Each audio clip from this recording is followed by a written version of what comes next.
আসসালামু আলাইকুম। আজকে আমরা জানবো একটা নির্দিষ্ট শর্ত সাপেক্ষে কোনো একটা নির্দিষ্ট রেঞ্জের সর্বনিম্ন সংখ্যা কিভাবে বের করতে হয়। সো আমাদের এখানে যে ডাটাটি দেওয়া আছে আমরা চাচ্ছি এখান থেকে আইটি ডিপার্টমেন্টে যারা কাজ করছে তাদের মধ্যে সর্বনিম্ন স্যালারি কত সেই ডাটাটা বের করতে।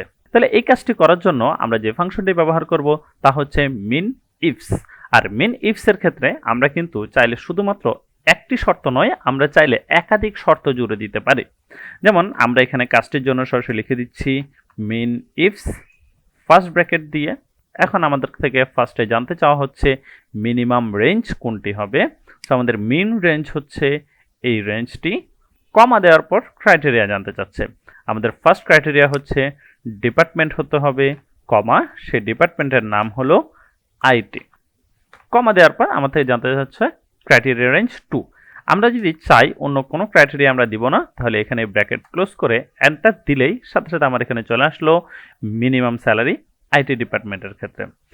এখন আমরা জানতে চাচ্ছি যাদের এক্সপেরিয়েন্স 4 বছরের নিচে তাদের মধ্যে সর্বনিম্ন স্যালারিটি কত, আর সেটিও আমরা বের করতে পারি এখান থেকে মিন ইফস ফার্স্ট ব্র্যাকেট। আমরা প্রথমে আমাদের স্যালারি রেঞ্জটা দিয়ে দিচ্ছি, কমা ফার্স্ট ক্রাইটেরিয়া অবশ্যই আমাদের ডিপার্টমেন্ট হবে, ক্রাইটেরিয়া হিসেবে আমরা এখান থেকে দিয়ে দিচ্ছি আইটি, কমা এরপর আমরা দিয়ে দিচ্ছি ক্রাইটেরিয়া রেঞ্জ 2।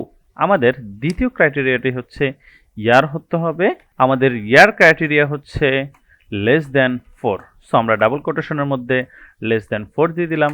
এন্টার দেওয়ার সাথে সাথে আমার এখানে রেজাল্টটি চলে আসলো, তা হচ্ছে 20,000 টাকা। আমরা এখানে দেখতে পাচ্ছি আইটি ডিপার্টমেন্টে যাদের এক্সপেরিয়েন্স 4 বছরের কম এরকম 2 জন পার্সন রয়েছে, এর মধ্যে একজনের স্যালারি 50,000 টাকা, আরেকজনের স্যালারি 20,000 টাকা। সো আমাদের সর্বনিম্ন ডাটা ছিল 20,000 টাকা এবং সেটাই আমাদের এখানে রেজাল্ট আকারে চলে আসলো।